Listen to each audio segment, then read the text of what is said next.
রক্তে ভাইসা আছে। আমি চিল্লাচিল্লি করতেছি, কোনো মানুষ নাই। আমি দিশা পাইতেছি না যে আমি কি করবো। ওইখানে একটা গামছা ছিল, ওই গামছা নিয়ে আমি মাথাটা বান্ধার চেষ্টা করতেছি, কিন্তু পারতেছিলাম না একা একা। আমি মাথাটা গামছা দিয়ে বা হাত দিয়ে এইভাবে ধরে রাখছি, দেখছি পেট দিয়ে সমানে রক্ত পড়তেছে। এখানে তার ওড়না ছিল, আমি এইখান থেকে ওড়না টান দিয়ে নিয়ে যাই এখানে। যখন চাপ দিছে ধরছি, যখন তখন সবাই ভিতরে ঢুকছে। ঢুকে যখন আমি মাথাটা এভাবে হাতে নিয়েছি। আসসালামু আলাইকুম। অপরাধ প্রকার চ্যানেলের পক্ষ থেকে সবাইকে জানাই আন্তরিক প্রীতি ও শুভেচ্ছা। সুপ্রিয় ভাই বোনেরা, অনেক ঘটনা দুর্ঘটনা দেখায়।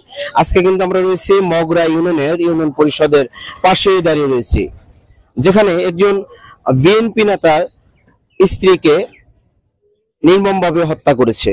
আর কোন স্বামী যেন এই বয়সে সহযোগী না হারা, আমার ভোট অনুযায়ী এই ধরনের অনাকাঙ্ক্ষিত ঘটনা না ঘটে। আমি সবার কাছে দোয়া চেয়ে, আমি যদি কোনো ভুল করি আমাকে আল্লাহর রাস্তে মাফ করে দেবে। আসসালামু আলাইকুম ওয়া রাহমাতুল্লাহি ওয়া বারাকাতুহু।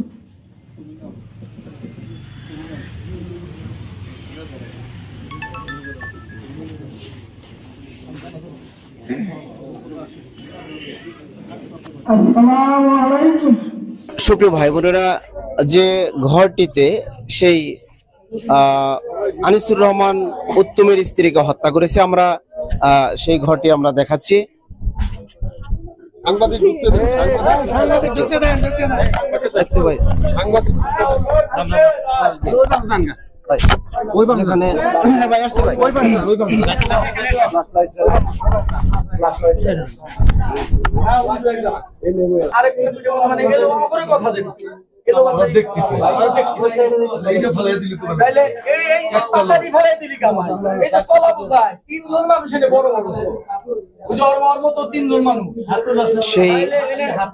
সেই ঘটনাস্থলে কিন্তু এসেছে টাঙ্গাইল জেলা বিএনপির সাধারণ সম্পাদক অ্যাডভোকেট ফরহাদ ইকবাল ভাই কিন্তু এসেছে।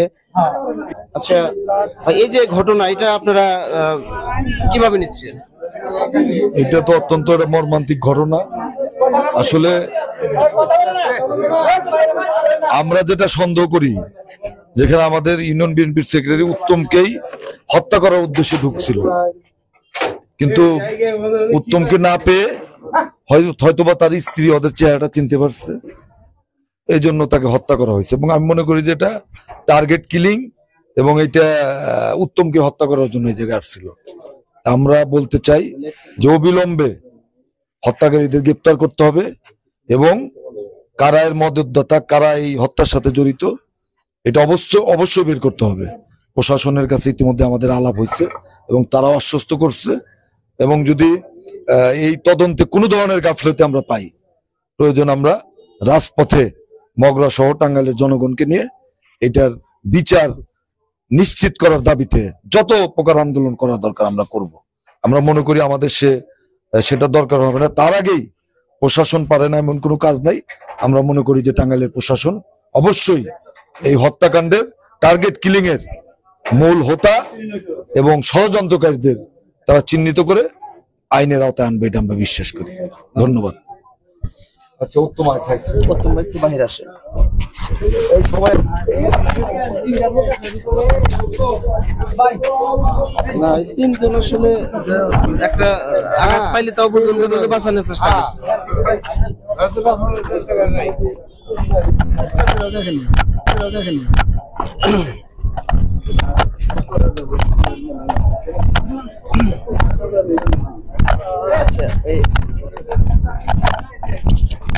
উত্তম ভাই, ভাই বোনেরা, এই হত্যাকাণ্ডের সাথে যাকে হত্যা করতে এসে তার স্ত্রীকে হত্যা করেছে, আমরা সেই আনিসুর রহমান উত্তম ভাইয়ের দু একটি কথা নিব। আচ্ছা, এই যে ঘটনা, এই ঘটনায় আপনি কি মনে করেন? আমি এস এম আনিসুর রহমান উত্তম, মগরা ইউনিয়ন বিএনপির সাধারণ সম্পাদক। হত্যাটা পরিকল্পিত ভাবে হয়েছে এটা আমার ধারণা। এই কারণে আমি প্রত্যেক দিনই সারাদিন কারখানায় থাকি না, এশার নামাজ পড়ে আমি আধা ঘন্টা 1 ঘন্টায় কারখানায় সময় দিই, মানে হিসাব নেই। কিন্তু গতকাল বৃষ্টির কারণে আমি সময় মতো আসতে পারি নাই। বাজারে বৃষ্টির কারণে আমার দেরি হয়েছে। আমার যদি কোনোদিন দেরি হয়, আমার ওয়াইফ ওই হিসাবটা কারিগর কাছে নেয়। সেই সুবাদেই আমার ওই গতকালও কারখানায় আসছে, আইসা বসছে। বসার পরে এই মর্মান্তিক ঘৃণিত ঘটনাটা ঘটে গেছে। এটা নিশ্চয়ই পরিকল্পিত এবং আমারে আক্রমণ করব এই কারণ এই যে উদ্দেশ্যে তারা এখানে আসছিল। আমারে না পাইয়া আমার স্ত্রী, আমার ধারণা চিনতে পারছে কিনা, যদি আমার স্ত্রী বাড়ির বাইরে কোথাও যায় না, তারপরেও আমার এটা ধারণা। আর আমার এখানে কারখানার কারিগররা ছিল 3 জন। ওরা ভয়ে হোক যেভাবে হোক, আল্লাহ ওরা জানে, আল্লাহ জানে, আমার স্ত্রীর এইভাবে মানে অতর্কিত মানে কোবাইছে, কিভাবে আঘাত করছে। হলো আমার এই কারিগররা বলছে যে ডান হাতে একটা ইয়া ছিল চাইনিজ কুড়াল, বড় ডান হাতে চাইনিজ কুড়াল ছিল, বাম হাতে ছিল একটা ছুরি। ছুরিটাও মোটামুটি স্বাভাবিক বড়, 1 ফুটের মতো হবে। ওই মুখে গামছা বান্ধা ছিল। ঢুইকাই যেমন আমার ওই বললো পূর্ব দিকে মুখ করে বসা ছিল, ও উত্তরের ওই গেটটা ঢুকছে, এই গেট বন্ধ ছিল। ঢুকাই উপর চুপুরি মানে কোপানো শুরু করছে ওই চাইনিজ কুড়াল দিয়ে। এইটুকুই। ধন্যবাদ সবাইকে। আমরা প্রশাসনের পাশাপাশি কিন্তু অপরাধ প্রকার চ্যানেল থেকে আমরা প্রত্যেকটি ঘটনার কয়েকটি করে প্রতিবেদন করে আপনাদের দেখিয়ে থাকি। এ ব্যাপারেও আমরা দেখব কত দ্রুত সেই আসামিকে গ্রেপ্তার করে এবং আমরা আপনাদের দেখাবো। ধন্যবাদ। কিন্তু র্যাব 14 চৌকস টিমের অফিসার এসেছে, ছায়া তদন্ত চলছে, ইনশাল্লাহ অতি দ্রুতই গ্রেপ্তার হবে আমরা আশা করি। এদিকে একটু দেখাবো। আমরা দেখতে পাচ্ছি র্যাব 14 চৌকস অফিসার কিন্তু এসেছে, ইন্টেলিজেন্ট ব্রাঞ্চের অফিসাররা এসেছে। বিসমিল্লাহির রহমানির রহিম। আমি আনিসুর রহমানের উত্তমের বড় বোন। আমি কালীহাতি আমার বাসা। আমি 8:30টার দিকে নামাজ পড়ে বসছি খাওয়ার জন্য, তখন আমার বাসায় একটা ফোন গেছে যে এখনই টাঙ্গাইল যাইতে হবে। আমি বলছি কেন আমার টাঙ্গাইল যাইতে হবে? তখন বলছে যে আনিসুর রহমানের উত্তমের বড় জানি কে কবাইছে, কারা কবাইছে তা বলতে পারবো না। তারপরে আমার হাজবেন্ডকে নিয়ে আমি টাঙ্গাইল আসছি। টাঙ্গাইল আসার পরে পুলিশ তদন্ত নেওয়ার জন্য কেস লিখবো, তার জন্য বললো আমার ছোট বোন এবং আমি ওইখানে ঢুকলাম। কয় যার কেউ ঢুকতে পারবো না। আমরা দুজন ঢুকে তারপরে সে তো আসলে একটা পর্দার মহিলা ছিল, খুব ভদ্র একটা মহিলা ছিল, তাকে কোনোদিন কেউ তার মুখটা দেখে নাই। সেই অনুপাতে আমরা 2 বোন যাইয়ে ওই ঘরের ভিতরে কাজ যখন করছি, তখন আগে প্রথমে দেখি যে মাথার তালুতে একটা কোপ দিছে, মজক বের হয়েছে, বুঝছেন। তারপরে আমি আবার দেখি যে এই সাইডে ডান সাইডে একটা কোপ দিছে। কোপ দেওয়ার পরে তারপরে কাট করা হয়েছে ডান সাইডে একটা 1/2 ইঞ্চি গভীর, 1/2 ইঞ্চি লম্বা, 1 ইঞ্চি লম্বা হবে না কিন্তু 1/2 ইঞ্চি লম্বা হবে। আর একটা দ্রুত ভাবে 2টা ছিদ্রি মানে বড় ছিদ্রি ঘলর করতেছে। আমি কাট করছি, তখন মনে হয় ভুঁড়িটা বের হয়ে যাবে। তারপরে আরেকটা মাজায় বললো যে আমার ভাই বললো যে মাজায় আরেকটা আছে। পরে আমি এইরকম কাট করছি, কাট করার পরে দেখি যে মেরুদণ্ড হাড় একবারে ভেঙে গেছে এবং কি এতটুক গভীর হয়েছে, 6 ইঞ্চি লম্বা, 4 ইঞ্চির মতো মনে হয় গভীর, এরকম হয়েছে। পুলিশে লেখছে যা। লেখার পরে আমি দেখি যে ওখানে মাংস নেই, বুঝছেন, মাংস নেই। এতে আমি দেখছি তো সে তো আবার রাজনীতি করতো, আমার ভাই তো রাজনীতি করতো, জি আমার ভাই রাজনীতি করতো। এখন কোন সুবাদে মারছে তা তো আমরা জানি না। কারোর সাথে কোনো শত্রুতা আছে কিনা? তারা সুখী পরিবার, তার আমার ভাই এবং ভাই বোন খুব সুখী পরিবার। তার মধ্যে কোন চর্চা নিন্দা নাই, কোনো অবহেলিত নাই।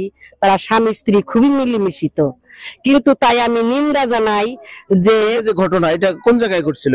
ঘটনাটা ঘটছিল ওই যে ওইখানে, হ্যাঁ ফ্যাক্টরির লোক ছিল না? লোক ছিল, 3টা কর্মচারী ছিল, বুঝছেন।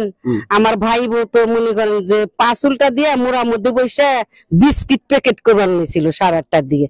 তখন যায় নাকি 5 দিয়ে কোপ দিছে মাথায়। তখন এই যে কর্মচারী ছিল 3 জন, তারা কিছুই করে নাই, চেষ্টা করে নাই। না তারা আতঙ্ক হয়ে গেছে, তারা আতঙ্ক। কয়জন লোক আসছিল? তারা কয়জনের কথা বলছিল? না ঘরে একজনই গেছিল, এখন বাহিরে আসছিল নাকি তা তো তারা জানে না। কিভাবে আসছিল? তার মুখটুক ঢাকা ছিল, গামছা দিয়ে মুখোশ বাঁধা। বাধা ছিল। জি আমরা শুনেছি যে বোরকা পরে নাকি এসেছিল, এরকম? না না না, বোরকা পরে না, মুখোশ গামছা দিয়ে মুখোশ বাঁধা আসছিল, হলুদ রঙের গেঞ্জি পরে আসছে। জি পরে আসছিল। এখন তাই আমি, সরকার তো নাই, যে সরকারি আছেন এখন উপদেষ্টা ডক্টর ইউনূস, আমি তার কাছে বলতে চাই যে এটার যেন দ্রুত ভাবে ধরা হয় এবং কি তার চূড়ান্ত বিচার চাই, তার যেন ফাঁসি হয়। সুপ্রিয় ভাই বোনেরা, সেই আনিসুর রহমান উত্তমের স্ত্রীকে যারা হত্যা করেছে, আমরা দেখতে পাচ্ছি একটি মামুনিকে, যার বড় ভাই প্রবাসে রয়েছে।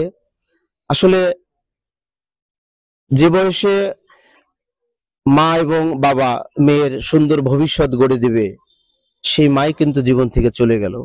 আমরা সেই মেয়ের দিয়ে একটি কথা নিব। আম্মু, এই ব্যাপারে আসলে ঘটনা কে ঘটাতে পারে, যদি কোনো ধারণা দিতে পারেন?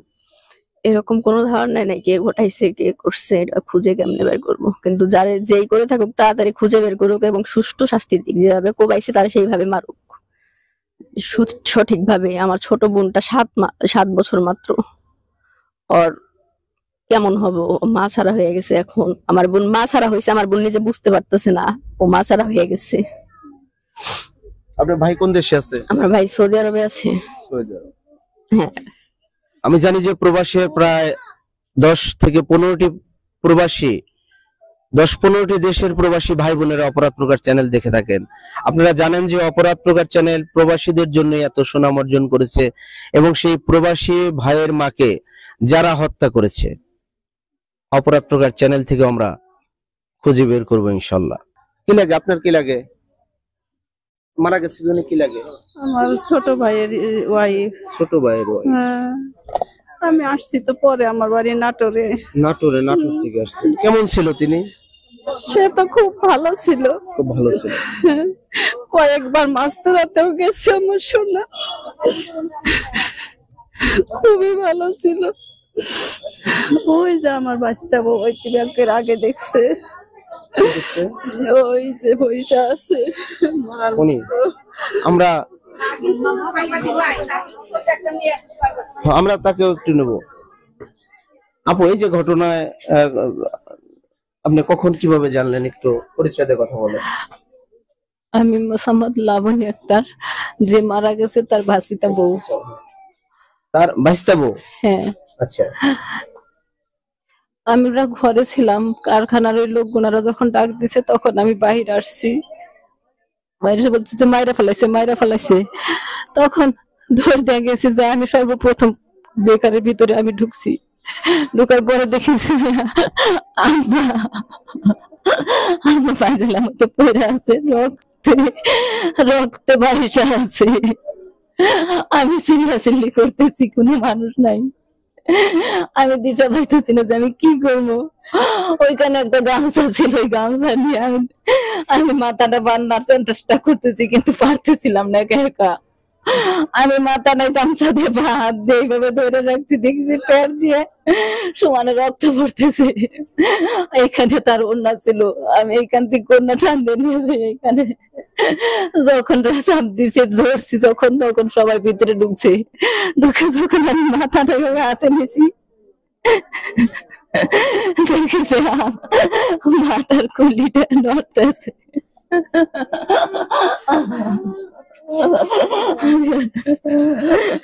আমি আর জানি না। তারপরে এখানে তার মানে হাসপাতালে নেওয়ার পর মৃত্যু হয়েছে না? এখানে না, কথা বলতে পারেনি তখন? সে শুধু এইখানে শুধু একটু আত্মা ছিল, দেখ পারতেছে। তাড়াহুড়া করে হাসপাতালে নিয়ে গেছি, অর্ধেক রাস্তায় সে মারা গেছে। আমি রাস্তায় যাই হাতে দেখছি যে নার আছে কিনা, কিন্তু নার পাই নাই, নাকি একটু তখন নিঃশ্বাস নিতেছে। এইখানে হাত দিয়ে দেখি যে এখানে একটু আত্মা আছে, একটু পরে আর সব ছাইরা দিছে, একটু পরে আর কিচ্ছু নাই। হাসপাতালে নিতে নিতে অর্ধেক রাস্তা না যাইতেই সব। কর্মচারী ছিল ওরা কয়জনের কথা বলছে, কয়জন লোক আসছে? আমি ওগুলো কিচ্ছু জানি না, ওদের সাথে কথা হয় নাই পরে? আমি ওগুলো কিচ্ছু জানি না, ওদের সাথে কথা বলি নাই। আমি শুধু ওইটা দেখার পরে আমি শুধু খালি তার এনে তাড়াহুড়া করে খালি হাসপাতালে নিয়ে গেছি। এই ঘটনার আগে পরে কারোর সাথে তার কোনো শত্রুতা ছিল? না না, সে খুব ভালো মানুষ আসলো। সে খুব ভালো ছিল আমাদের সাথে, কারোর সাথে কোনোদিন দুই এক কথা হয় নাই তার। আর ফাঁকের মানুষ তো দূরের কথা, ফাঁকের মানুষের সাথে কথা হবে কি করে, বাড়ির মানুষের সাথে কোনোদিন দুই এক কথা হয় নাই। এই যে হঠাৎ করে সে এত ভালো মানুষ হঠাৎ করে তাকে মারলো, এটা কি মনে করেন, মানে কি মন্তব্য করেন? তাকে মারার পেছনে অন্য কোনো কারণ? হয়তোবা তার হাজবেন্ডে মারতে আসছিল, আমার চাচা শ্বশুরকে মারতে আসছিল, হয়তোবা তারে পাই নাই, সেই রাগটা তার স্ত্রীর উপরে ঝাইরা গেছে। আমার চাচা শ্বশুর রাজনীতি করে, হয়তোবা সেই রাগটা তার ওয়াইফের উপর ঝাড়ছে। ওইখানে কাউকে পায় নাই। ওই ওই সময়টা ছিল আপনার হচ্ছে আমার চাচা শ্বশুরের হিসাব করার সময়, যে কতটুকু মাল বানাইছে না বানাইছে ওইটুকু সময় ছিল। হয়তোবা ওরা এটা যাই না আসছিল যে এইটুকু সময় সে হিসাব করবে আর এইটুকু সময় এসে তারে মারবে, কিন্তু সে তো বৃষ্টির কারণে আসতে পারে না, বাজারে ছিল। ওর ওয়াইফ ছিল বিস্কিট প্যাকেট করতেছিল, পিছন থেকে এসে তারা মাইরা গেছে। কয় সন্তান তার? তার 3টা সন্তান। কি করে তারা? একটা ছেলে 2টা মেয়ে। ছেলে বাহিরে থাকে, দেশের বাহিরে থাকে, মেয়েটা ছোট, আর একটা মেয়ে বিয়ে দিয়েছে। আমরা সেই প্রবাসী ভাই যার মাকে হত্যা করেছে, আমরা সেই প্রবাসী ভাইকে যেন আল্লাহ সেই ধৈর্য দেন এবং যাতে সেই মাকে আল্লাহ বেহেশত নসিব করেন, যেহেতু তিনি অত্যন্ত পরহেজগার ছিলেন। আচ্ছা, কোনো চিঠি কিংবা কোনো কিছু দিয়েছিল এরকম? সে কোনো কিছু দেয় না। এর আগে কোনো চিঠি চাঁদা চাইছিল কি এরকম? না না। তো আমরা জানি যে প্রশাসন চাইলে অতি দ্রুতই সেই হত্যাকারীকে খুঁজে বের করতে পারবে, কারণ ক্লুলেন্স হত্যা মামলার আসামি হয়তো একটু দেরি হবে কিন্তু বের হবে। রয়েছে র্যাব 14, রয়েছে ডিবি, রয়েছে পিবিআই, রয়েছে আরো আইন শৃঙ্খলা বাহিনীর অন্যান্য টিম, রয়েছে বাংলাদেশ সেনাবাহিনী। আমরা অপরাধ প্রকার চ্যানেল থেকে আমরাও ছায়া তদন্ত করে আমরা প্রশাসনকে সহযোগিতা করার চেষ্টা করব। যারা ভিডিওটি দেখছেন, যদি কোনো তথ্য পান যে এই ঘটনা ঘটিয়ে কেউ কারোর সামনে দিয়ে সেই অপরাধী পালিয়ে গেছে, আপনারা ফোন করতে পারেন 01781289261। আমরা পরিচয় গোপন রাখবো। তো কোন বাড়ি? এই ঘরে ছিল তাতে না?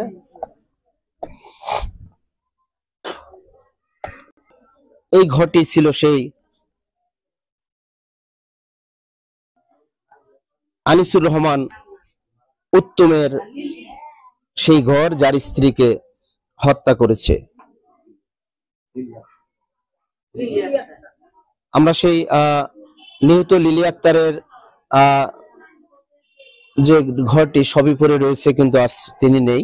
তার জন্য কিন্তু অত্র এলাকার থেকে মানুষজনের প্রচন্ড ভিড় জমেছিল, কারণ তিনি ছিলেন অত্যন্ত ধার্মিক এবং পরহেজগার একজন নারী। এই যে লিলি বেগমকে যারা হত্যা করেছে তার ব্যাপারে আপনারা কি চান? ফাঁসি চাই, ফাঁসি ফাঁসি ফাঁসি চাই। যেভাবে নীল আক্তারকে মারছে এইভাবে আমরা তার চূড়ান্ত বিচার চাই। ফাঁসি চাই, আমরা ফাঁসি চাই, মৃত্যুর বদলে মৃত্যু চাই। ধন্যবাদ সবাইকে। অপরাধ প্রকার চ্যানেল টাঙ্গাইল প্রেস ক্লাবের নিচতলায় রয়েছে, যদি কেউ ফোন করতে চান ফোন করুন 01781289261। আমি সাথে রয়েছি খোরশেদ আলম। অপরাধ প্রকাশ টিমের সাথে রয়েছে মেহেদী হাসান সোহেল, রয়েছে মোবারক, রয়েছে শুভ, ইমাম, মারুফ এবং মুক্তার হোসেন। সবাইকে ধন্যবাদ। আসসালামু আলাইকুম। আমরা প্রাথমিক তথ্য অনুযায়ী জানতে পেরেছি যে সেই মগরা ইউনিয়ন পরিষদের সাধারণ সম্পাদক উত্তমকে হত্যার উদ্দেশ্যে এসে তার স্ত্রীকে হত্যা করেছে। আমরা তার জানাজার নামাজ শেষ করলাম, বিস্তারিত দেখতে সাথে থাকুন। এসেছে টাঙ্গাইল সর্বস্তরের বিএনপির নেতাকর্মী এবং এলাকার সাধারণ জনগণের উপস্থিতি দেখতে পাচ্ছেন।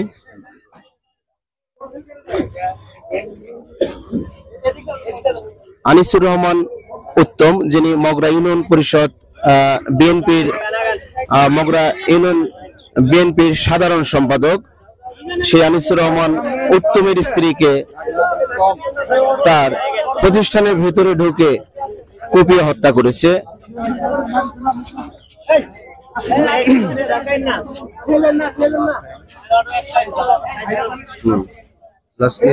লাশ নিয়ে যাওয়া হচ্ছে কবরস্থানে।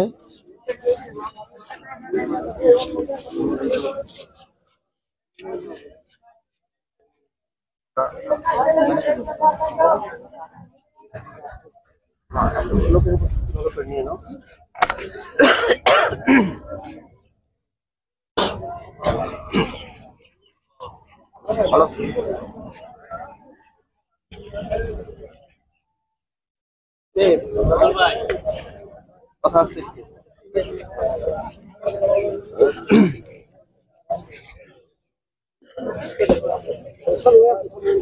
টাঙ্গাইল জেলা বিএনপির নেতৃত্বস্থানীয় যারা রয়েছে সকলে এসেছে।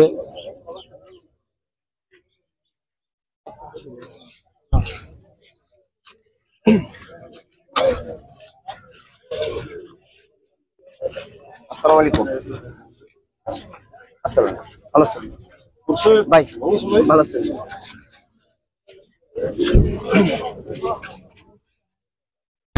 সরি,